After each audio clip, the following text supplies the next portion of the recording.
Nora Speaks is a weekly podcast that tugs at the soul and consciousness of the Black community. With show topics such as youth empowerment, education, women's impact, and civic engagement, Nora Speaks challenges the listener to not only join the movement, but be the movement. On the show, you'll learn from insightful guests who have demonstrated capacity in these fields and more, and I'm your host, Nora Muhammad. Welcome to the show.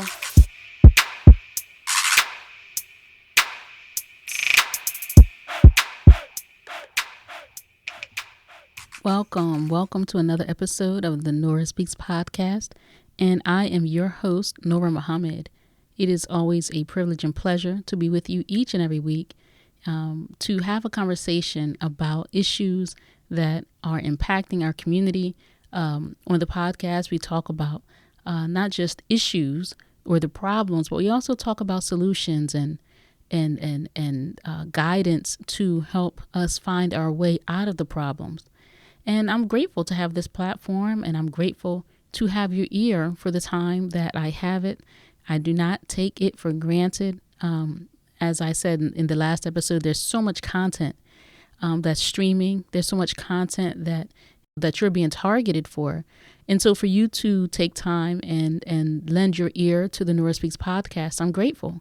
But I also know that you get quality content on the Nora Speaks podcast. You have a program that is designed for you, is designed for our community to help us manage our behaviors, to help us manage our thinking, to have a conversation and guests to discuss ways that we can improve the outcomes in our community.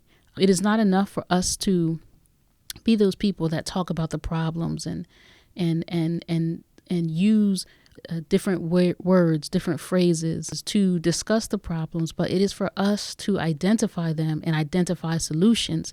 Now that's being productive, and that's what I bring you with the Nora Speaks podcast and a program and content that is productive when it is put into practice.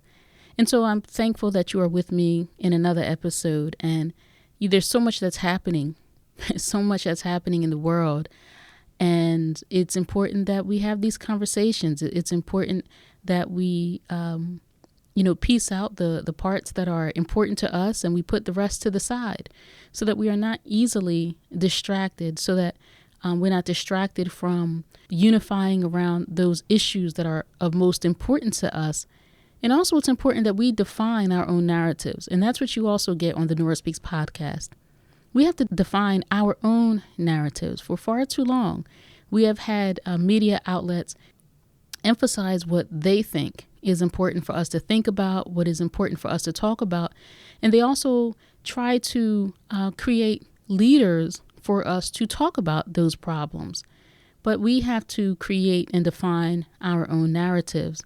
And so in this episode of the Nora Speaks podcast, I want to talk about some of the criticism that I am witnessing and that you too are probably hearing when you hear media conversations about the protests and the rebellion that's happening in this country in response to the unlawful killings of Black people by law enforcement, but also those protests that are happening around the world, not just in America. You have in Palestine, you have in France, you have in England, where people are protesting and there's just the people are just fed up. They're tired of tolerating the injustice. They're tired of marching because of the injustice. They're tired of grieving the injustice. And so what we have are folks who are in the media talking about what they see as protests, rebellions getting out of hand. And so the title of this podcast is The Price of Injustice is an Inconvenient Rebellion. The price of injustice is an inconvenient rebellion. And so what do I mean by that? And so we certainly have protesters who are marching. We have protesters who are chanting, cheering, shouting with their megaphones. They have noisemakers, they have signs, they have T-shirts. But you also have some in the crowds who are looting, and you have some who are causing property damage. Now, let's for a moment separate out those instigators, those militia groups, those organized groups of anti-government forces that are creating violence, that's creating property destruction. I'm specifically talking about those people who are largely disorganized, but you see that there is property destruction. You see that there is graffiti. Again, putting to the side those people who are just out, I guess, using this opportunity to take recreation in property destruction. But those amongst the people who are outraged, who are frustrated, who are just at their limit in dealing with more murder and killing by state actors against Black people. And the people are at a tipping point. And so there is property destruction, and you do see looting. But what I'm saying to you is that the price of injustice is an inconvenient rebellion. Now, certainly those who are being protested against, you would want those who are protesting against you to make you comfortable, to protest in a way that you can tolerate, to make their voices heard in a manner that's comfortable for you. But the protest cannot make you comfortable. The rebellion is not going to be civil. You see, for decades in this country, we have had our forefathers march. They have written letters. They have created movements in passive ways in which they're asking politely to take your knee off of my neck. And these polite requests were not honored. They were not heard. They were ignored. Well, the people are tired of asking politely. And so is it fair for the institution or the aggressor to moderate the way that the people express their dissatisfaction? I would say no. I would say that would be ridiculous. What movement, what passive, peaceful movement has created any change in this country or any other country for that matter? But we're specifically talking about America because America is a very, very, very unique nation. So we have not seen any convenient or peaceful rebellion impact what's happening here in this country. So this movement is not going to be convenient. This movement is not going to be what you consider to be peaceful.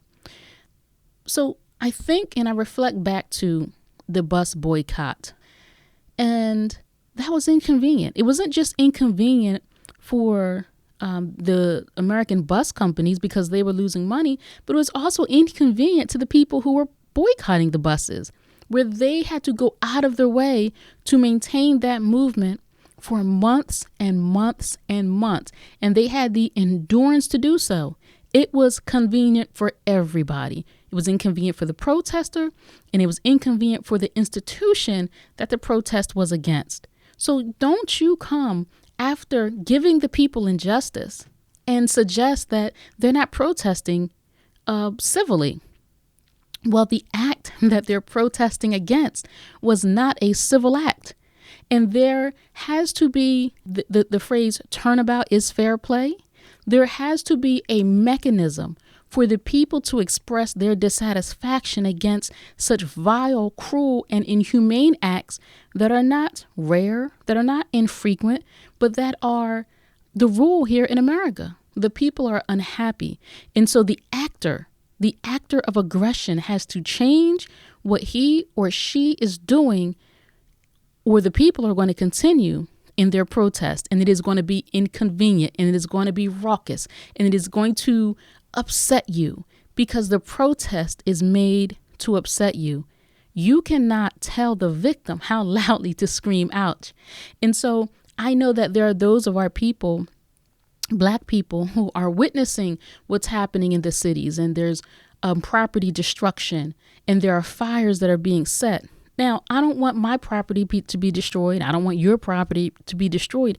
But I also know that when the people have to have their voices heard, sometimes words don't do it. Sometimes you have to show force. Now, I do not condone violence or property destruction. My religion is Islam, and it is the religion of peace. And the only time that I condone violence is when violence is made against me or you, and we have the natural divine right to defend ourselves. But what I am saying is, you cannot expect the people who have had their limit of injustice, expect them to make their protest one that you would find comfortable with, you would find yourself comfortable with. And, there's a lot of people who are criticizing the protesters. And I say you don't have any place to criticize them. If you had, in fact, listened 2 years ago, 3 years ago, 4 years ago, we have so many instances of the unlawful taking of life, of Black life, and no one's listened. Well, now as I said, the people are at a tipping point, and they're not going to make it comfortable for you, and you shouldn't expect it to be comfortable. So what I would suggest is we recognize the people's pain, because that is what's being expressed, the people's pain, the sickness in this country. And now we want to be disgusted because the patient is exhibiting the illness or manifesting the disease in this way. This is the effect of a cause. And if we don't root out the cause, then this effect is what we are going to get. So what I would suggest, the same outrage that some have to the nature of the protest, I would suggest that you would do better and be more constructive to channel that energy at the cause of the protest. There was a headline in a Philadelphia newspaper that said, "Buildings matter too." How insensitive. How terribly insensitive when the people are protesting the loss of a father, of a son, of a man, of a community member. How dare you say that buildings matter too and put that as a headline? What an insult. What a slap in the face to the people who are protesting. Now, of course, later the paper issued its apology. And we have a lot of people right now issuing apologies. But look at the cause to this effect. This effect didn't happen on its own. This is not happening in a vacuum. This is the result of the injustice that has happened in this country. And so I will repeat, the price of injustice is an inconvenient rebellion. And that's what we have in this country, and it's happening across the world. And so that's the first point I wanted to talk about in this episode. The second one I want to talk about is the language that is being used in defining or describing what's happening in this protest and in this rebellion. So I'll see reporters, whether they're in the field or whether they're in the studio, talking about the protest has been largely peaceful, or was peaceful overnight, or that the protest was violent. And they use the word violent when they're describing looting. They use the word violent when they're describing property destruction. Well, now we have to talk about definition, and we have to wonder why these anchors and these networks are describing our protest that includes some looting, that includes some vandalism, as violent. You see, again, the idea that you are painting the victim with the negative brush. These people are the victims of the injustice. And so the actions of those who have been harmed by it, that's the effect. And so to use the word violence when you're describing looting or you're describing vandalism is inaccurate, and you're misleading the people's thinking. It's the same way you will describe in the news a 17-year-old Black man, if he's Black, even though he's 17 and he's a teenager and he's a minor and he is not an adult. Legally, we do not consider him a man. But we'll see a 16, 17, sometimes an 18-year-old Caucasian, and I've seen where it says 18-year-old teenager. 18-year-old teenager if he's white, but he's a 17-year-old black man if he's black. So we cannot be misled by the language that's being used. Violent, that's aggression. Violence, that's assault, and that's abuse. Looting, vandalism, that is not violence. Now, some of these protests and these rebellions and these uprisings have had some violence in them, and I will say, the protesters and the looters, they're not being violent with each other. If they're looting, they're trying to take stuff and run. If they're vandalizing, they're breaking glass or spraying graffiti. But the protesters aren't fighting with each other. Largely, the violence doesn't come until there's engagement with law enforcement. And so in some cities across the country, the protests that the people have had have been peaceful, have been supported by the local law enforcement. In some cities, the police have taken a military posture and are engaging the people as if they're on the battlefield, not as if these are the citizens that they are responsible to protect. And so there are countless cases of the police being reckless with their clubs, with their pepper spray, shoving and pushing people, tasing people who are really not doing anything wrong, not being aggressive. We have the case of the college students that were taken out of their car. They were tased. The windows were smashed. The tires were flattened, and the car in front of them was a Caucasian female smiling and waving. So what was the difference between the car number one and car number two, except you see black people in it?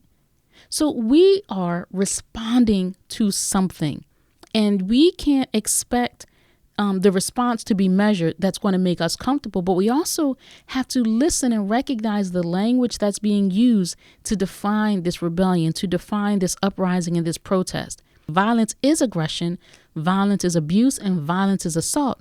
And we largely do not see violence until there is an engagement with law enforcement, or until there is an engagement with an opposing force. Sometimes it's, as I see in some cities, it's Latin gangs. Some cities it's militias, or they call them right-wing people who are armed. So the violence comes when there's an opposer, right? So I would be very careful, and I would suggest that you tune your ear to listen carefully to what they're saying about us, what they're saying about this rebellion, what they're saying about this protest. Again, looting and vandalism is not violence. So now, after you've heard me say this, go back and listen to the news and listen to how they describe some of these protests. And what they have described as violence is actually looting. What they have defined as violence may be some vandalism or some graffiti. Just pay attention to that. I think that's very, very important. So another point, third point I wanted to address in this podcast is the calling out of people to speak against the police brutality, to speak out against the unlawful murder of Black people by law enforcement. So news anchors, popular news anchors that are on mainstream stations even, have called out celebrities to speak out on these issues. But I say we don't need celebrities to speak out on these issues to validate what upsets you and what upsets me. I don't need Oprah Winfrey. I don't need Ellen to speak out to legitimize what's happening in front of us. Some people are calling out Caucasian people, whether they're celebrities or just their coworkers or their colleagues or their classmates. They're calling out the white people that they know to speak out against this. For what? Them speaking out against it doesn't make it any more real, nor does it make it any more legitimate. This is us looking for validation. Do you need Jay-Z or Beyonce to say ouch for you to feel pain? Does it not hurt until Jay-Z says ouch? Does it not hurt until Beyonce says ouch? So we can't be so superficial that we need celebrities and Caucasian people to speak out on issues that we can plainly see with our own eyes is injustice. We don't need that. And, there's this protest shaming. And, if you're not marching, if you didn't march, then you haven't protested. And I'll tell you, I did not march. I do not march. No, you will not catch Nora in a protest march. And there's several reasons for that. One reason is because of exactly what we're seeing. We're watching the abuse by law enforcement who are out of control, or as has happened in New York, where the elderly man was just shoved and hit his head on the concrete, and the police just walked right on past him. So I don't march because of state actors who could be violent. I don't march because of instigators in the crowd who could instigate violence. My safety is a big concern for me. And the third reason I don't march is because my lifestyle is a protest. So I don't need to get out and march to City Hall or march to the Capitol to show my protest. That is my lifestyle. Nora Speaks is a protest for me. So when I'm trying to elevate the consciousness of my people, that is a protest. And it doesn't just happen when we have the unlawful taking of life. It doesn't just happen when we see injustice in housing and injustice with medical treatment. What I do, and I'm speaking about me specifically, what I do as a lifestyle is a protest. The way I raise my children is a protest, because I'm teaching them to love Black, to defend Black, to support Black, to be Black. And I teach others the same. So just because somebody hasn't marched, let's not be so superficial that we want to shame them as if they're not experiencing your pain or as if they're not supporting the movement. And again, we do not need Caucasian people or celebrities to come out and speak out against this as if in some way now what we're feeling, experiencing, this frustration, this outrage is now legitimized. That's immature thinking, and we have to get out of that. Now, the fourth point. So I'm involved in some organizations, and there was a letter that was being drafted so that this organization could represent as a statement the support of what's happening in terms of the protest. And in the statement, I read what had been drafted thus far in a rough copy. And in it talked about the constitutional right to civil and I believe it was civil and peaceful, constructive protest. So the person who drafted this letter, I said, no, we have to take that out.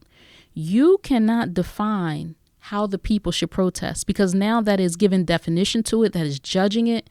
You cannot give the people the way that they should protest. Just because you think it's unconstructive, the people may not. And you cannot tell people how they should protest, especially if that people is another group, is not the same group as you. And so there was a change made. My feedback was appreciated. But then the next draft came and it still had the same kind of wording, synonyms, talking about how this should be, peaceful. And I just said, I appreciate what you're trying to do, but I don't think that's acceptable. Now, obviously, the letter can go out as the drafter drafts it and sends it. I have no control over that, but I must stand up for the truth, and I must stand up for my people who are hurting and in pain. And I can't let other people tell us what our protest should look like because they're uncomfortable with what they see. You don't have the role or the place to do that. And so I chose my words and I spoke my piece as well as I thought that I should. But that's what we have to do. We can't let other people give definition. And so now I see where we have our Caucasian counterparts with our work or, with the companies that we're in, with, or if we're students, they're asking us to help them understand racism. And so I see various lists of books online that people are recommending for others to read so that they can understand racism. And so when you have these conversations with people of other groups and a Black person is talking about the pain that they experienced, a couple things happen. Sometimes the Caucasian person cries. While you're talking about the pain that you and your foreparents have went through, that they went through then, that your father went through, that you're going through, that your son and daughter are going to go through tomorrow. While you're talking about your experience, they cry. And, I know that, there's this new phrase, white fragility, that we see surfacing. And they may not know how insulting or dismissive crying is, how insulting or dismissive their tears are, because they are they're listening to a story about something that happened to us or someone that we're connected to, and they cry. And I think to myself, well, listen, you're crying now, but when you saw the people protesting, heck, when you saw the people's blood being spilled, it did not change the behavior of your people. I'm sorry, I can't use your tears. Your tears don't change anything.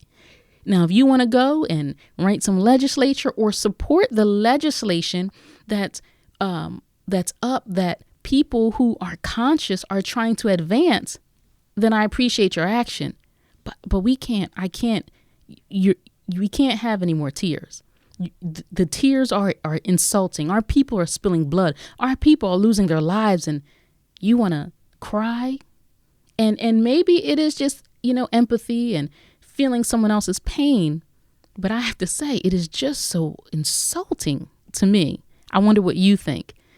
And then the other thing is when they say, I want to understand. Let's have a discussion. I want to understand what's going on. I want to understand how I want to understand how to raise my children. Now, there are any number of books that we can refer them to.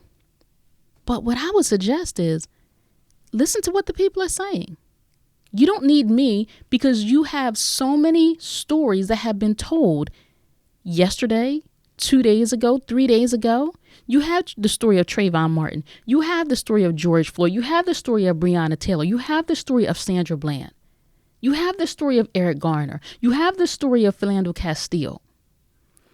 You have the story of Rodney King. How many more stories you don't need to read a book. If you just listen to what the people are saying and recognize it's legitimate because they said it. Now, you can go read a book by somebody who's a PhD. Maybe because they have a PhD that will legitimize their story more so than the person that's on the street. But listen to what the people are saying. There needs not be another discussion. If you would just listen to what the people are saying, and don't listen to define what they're saying, listen to hear what they are saying, then you'll get it. So, these are just some thoughts that I wanted to share in this particular episode. I don't want us to become crossed, confused, or mixed up because other people are trying to define what the protest should be. Again, I don't condone property destruction. I don't condone looting. I don't condone theft. I don't condone graffiti. I don't think those things should happen. But I also can't condemn it. I cannot condemn the way somebody says ouch when they've been mistreated, when they've said ouch politely, when they've said ouch with a smile, when they've said ouch with their head down, when they've said ouch with tears streaming down their face. When they said, I can't breathe, sir. Now you want to tell us what our protest should look like? When they do that, brother and sister, we should be insulted because that is an insult. Nobody should measure or moderate the way that we express our pain. I want to thank you so much for listening to this episode of the Nora Speaks podcast. Until next time, stay in peace. Thank you for listening to another episode of the Nora Speaks podcast. Be on the lookout for a new episode coming at you fresh next week. And as always, if you want to learn more about me and the work that I do, visit my website, norahmuhammad.com. Or if you have a listener question, email me at info@norahspeaks.com. You can also follow the Nora Speaks podcast on Facebook, Instagram, and Twitter at Nora Speaks Podcast. I'll be sure to include links in the show notes. If this show has value to you, please subscribe, rate, and review, and share it with family and friends. And be sure to check out previous episodes. And remember, don't just join the movement, be the movement. Stay in peace.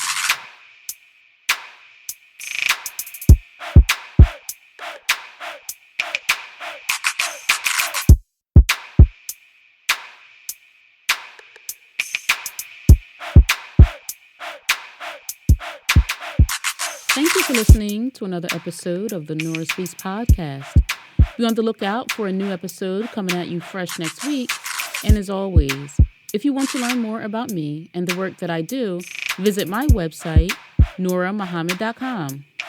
Or if you have a listener question, email me at info@norahspeaks.com.